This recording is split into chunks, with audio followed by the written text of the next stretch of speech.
Hello students, I welcome to the journey of learning English and today's topic is सरदार वल्लभ भाई पटेल।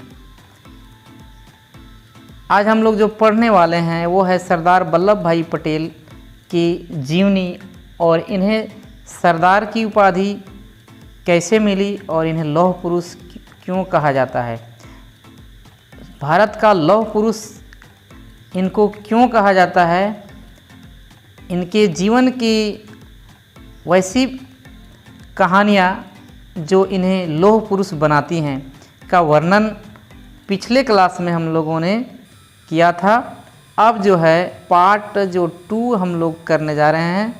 इस पर हम लोग इनके बारे में और कुछ जीवन के पहलुओं को जानेंगे और समझने का प्रयास करेंगे। We shall try to learn about his life cases and his strongness and his weaknesses। Part में जो हम लोगों ने पढ़ा था कि सरदार पटेल को एक नोट मिला था, जिसमें लिखा हुआ था कि आपकी पत्नी का देहांत हो चुका है, लेकिन उस समय वह जिरह कर रहे थे और क्रॉस एग्जामिन कर रहे थे और जिसके कारण उन्होंने यह मुनासिब नहीं समझा कि अपने कर्तव्य पद से डिग जाएं और उस चीज़ को वो भूल जाएं। इसलिए उन्होंने लेटर को उन्होंने अपने पॉकेट में रख दिया और उसको अपने काम को कंटिन्यू किया और वन द केस, और केस को उन्होंने जीता भी। तो अब जो हम उसके आगे बढ़ने वाले हैं, he broke the news to others only after the proceedings. इन्होंने इस न्यूज़ को, ये समाचार जो था दुखद समाचार, इसे इन्होंने तब खोला, तब बताया जब प्रोसीडिंग जो था पूरा हो चुका था। इस सारी प्रक्रिया जब पूरी हो चुकी थी उसके बाद उन्होंने इसको बताया कि इनकी पत्नी का देहांत हो चुका है। तो इससे पता चलता है कि वो कितने स्ट्रॉन्ग हार्टेड थे और कर्तव्यनिष्ठ भी थे। पटेल वाज ओनली 33, केवल 33 वर्ष के थे, 33 years at that time and decided not to marry again. और उन्होंने निर्णय क्या लिया कि उन्हें और जीवन में कभी शादी नहीं करना है फिर से। And brought up his children, और अपने बच्चों का पालन पोषण करना है। ब्राउट अप, ब्रिंग अप से बना है ब्राउट अप, पालन पोषण किया उन्होंने अपने बच्चों का with the help of his family.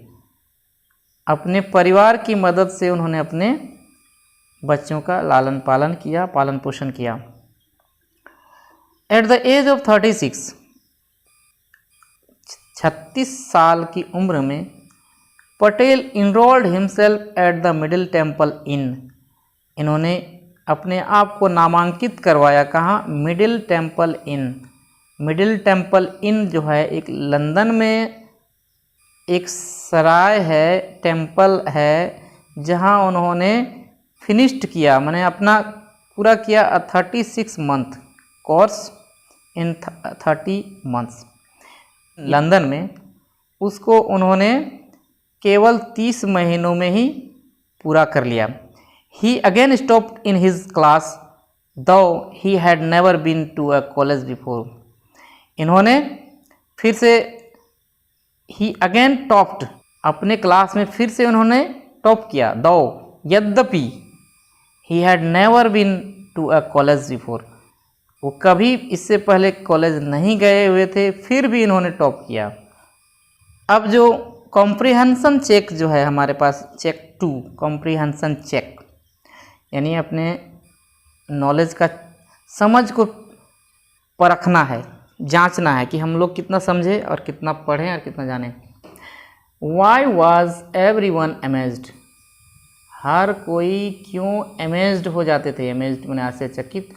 when, जब Sardar Patel topped in every examination, जब वो हर एग्ज़ाम में टॉप कर जाते थे, तो हर लोग उनको देखने वाले, उनको जानने वाले आश्चर्यचकित हो जाते थे, अचंभित क्यों हो जाते थे। इसका कारण था बिकॉज, देखिए वाई माने क्यों, तो जब क्यों हम बोल रहे हैं वाई, प्रश्न जब क्यों पूछा जा रहा है तो स्टार्ट हम लोग जनरली कर सकते हैं बिकॉज से।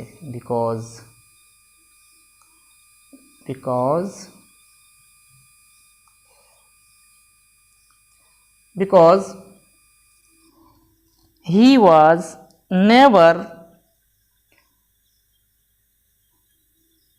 never gone to the college and he had no formal education। ये कभी कॉलेज भी नहीं गए थे और फॉर्मल एजुकेशन नहीं लिए थे। इसके बावजूद भी इन स्पाइट ऑफ दिस ये टॉप कर जा रहे थे एग्जामिनेशन में। इसके चलते लोग अमेज्ड हो जाते थे, हर व्यक्ति आश्चर्यचकित हो जाता था। ये था फर्स्ट क्वेश्चन। सेकंड में देखिए आप, what news did Patel get while cross examining a witness in the court. अब जब कोर्ट में जब क्रॉस एग्जामिनिंग हो रहा था यानी जिरह हो रहा था, तो क्या घटना घटा, कौन सा न्यूज़ जो है इन्हें प्राप्त हुआ। तो सिंपल सी बात है, हम लोग अभी कुछ क्षण पहले पढ़े हैं कि ये जो है उनको न्यूज़ मिला था कि उनकी पत्नी का डिमाइज हो गया, यानी उनकी पत्नी का स्वर्गवास हो गया था, जिस कारण से फिर भी उन्होंने वो न्यूज़ जो है बताया नहीं किन्हीं को। और जब क्रॉस एग्जामिनिंग विटनेस के साथ जब पूरा हो गया तब इन्होंने इस न्यूज़ को ओपन किया। And third question is, what did Patel do at the age of 36। Patel अपने 36 साल की उम्र में क्या किए। तो 36 साल की उम्र में इन्होंने क्या किया, एक इन था लंदन के एक कॉलेज था जिसमें उन्होंने एडमिशन कराया और 36 महीने के कोर्स को इन्होंने 30 महीने में ही पूरा कर लिया और अगेन इन्होंने टॉप किया उस कॉलेज से। तो इससे ये पता चलता है कि वो कितने शार्प माइंड के थे और कितने लेबोरियस थे। अब आगे बढ़ते हैं बच्चों और देखते हैं कि क्या होता है इनके आगे की घटनाएं जो जीवन में घटित हुई।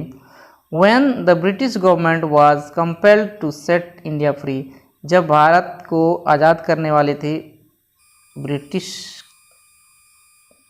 Government,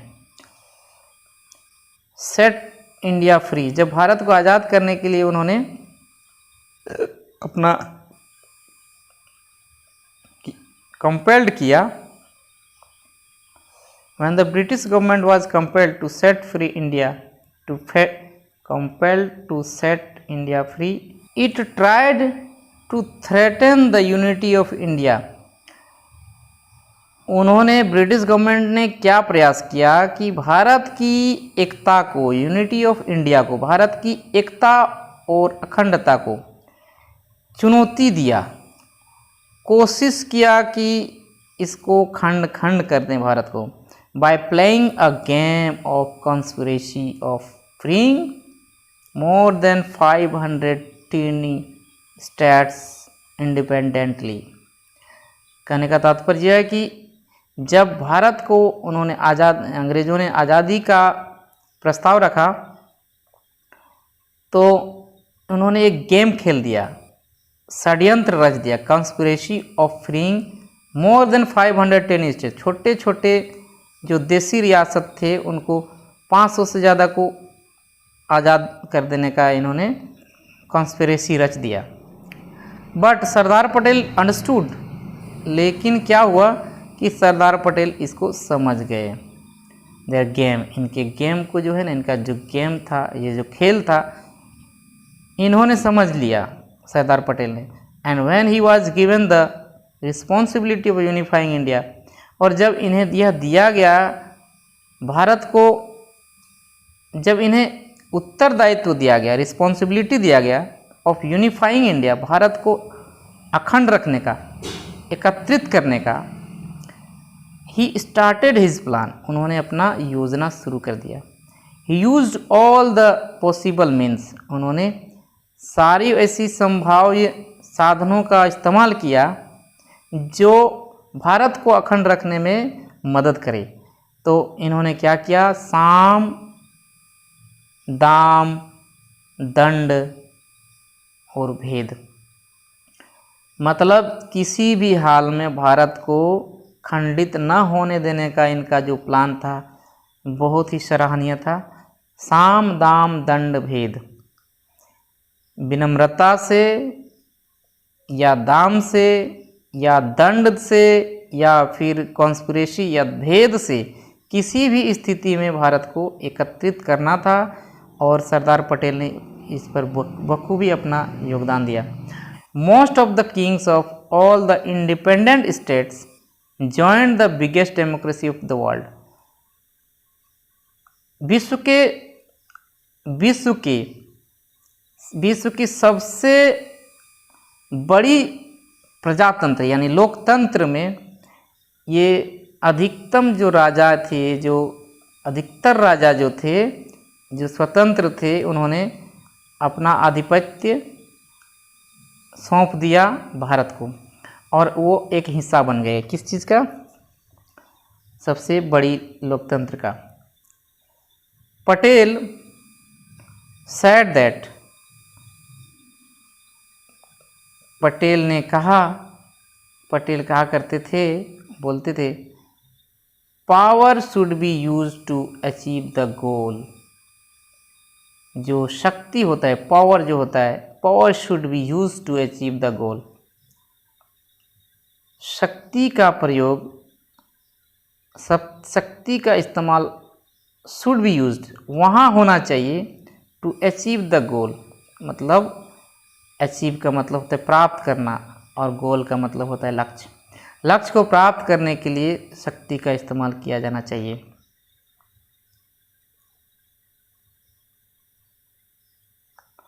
and if this power stop in achieving the goal, then, जब यह पावर जो होता है गोल को जो प्राप्त करना बंद कर दे, then immediately leave this power, तब ऐसे, तब जो होता है, देन माने जब, तब होता है इमीडिएटली, तुरंत यानी शीघ्र, लीव छोड़ देना चाहिए दिस पावर को, ऐसी शक्ति को छोड़ देना चाहिए, which leads to the wrong direction, जो हमें रॉन्ग डायरेक्शन प्रदान करे, जो गलत दिशा निर्देश का मार्गदर्शन करे। तो ऐसे पथ को हमें छोड़ देना चाहिए और ऐसे शक्ति को भी त्याग करना चाहिए।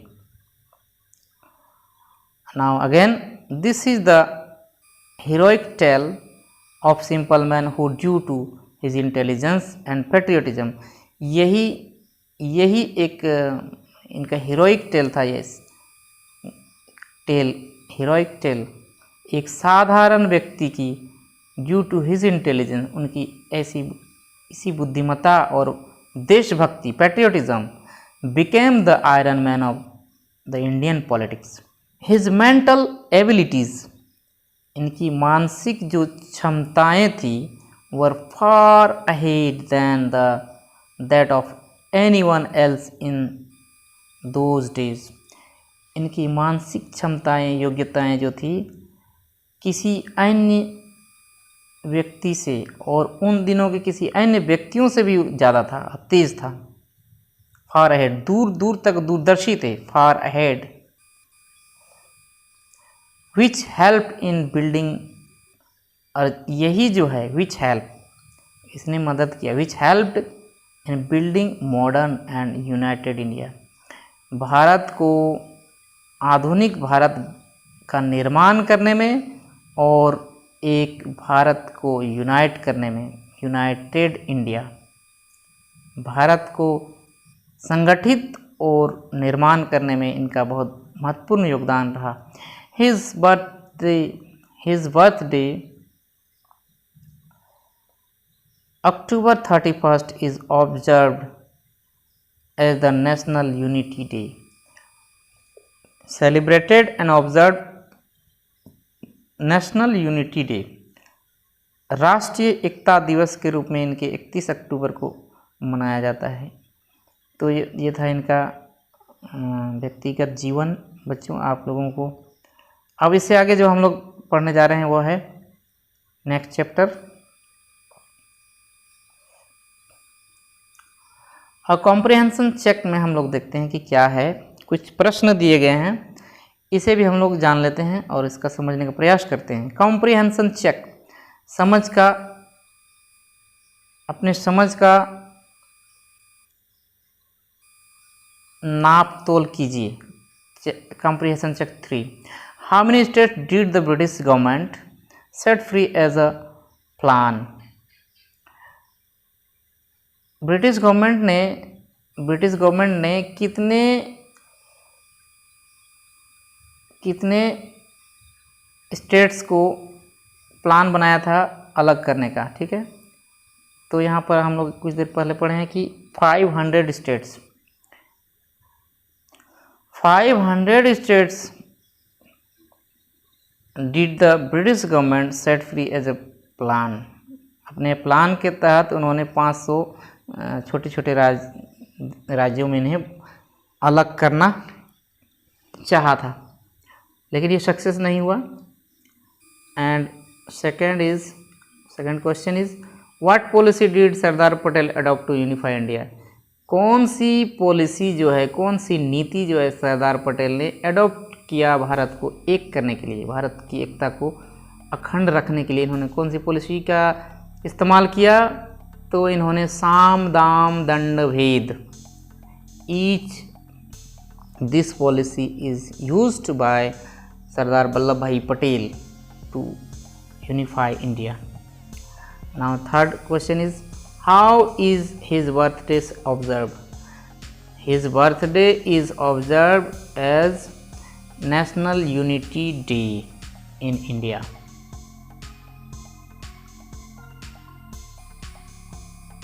साम दाम दंड भेद, इसका मतलब क्या होता है। साम का मतलब होता है एडवाइज एंड आस्क, पूछना, सलाह लेना या सलाह देना। दाम is to offer and buy, offer करना, प्रदान करना या खरीद लेना। दाम लगा लेना, समझिए। साम का मतलब हो गया पूछना, एडवाइस करना, सलाह लेना, सलाह देना, किसी भी तरह से समझाना बुझाना, साम। और दाम यानी पैसा कौड़ी या जैसे भी हो, खरीद लो या बेच दो, इस तरह करके इनका यूज़ किया। एंड दंड मतलब इज टू पनिश, मतलब किसी चीज़ को पनिशमेंट देना या उसको सजा देना जिसको बोलते हैं, इज टू पनिश। एंड भेद का मतलब होता है टू एक्सप्लॉइटिंग द सीक्रेट्स, उनके भेद को भी जानकर, उनकी कमज़ोरियों को भी जानकर अपना फ़ायदा ले लेना, ये भेद है। तो ये पॉलिसी सरदार वल्लभ भाई पटेल ने इस्तेमाल किया था, प्रयोग किया था, किस लिए। भारत की एकता को बनाए रखने के लिए।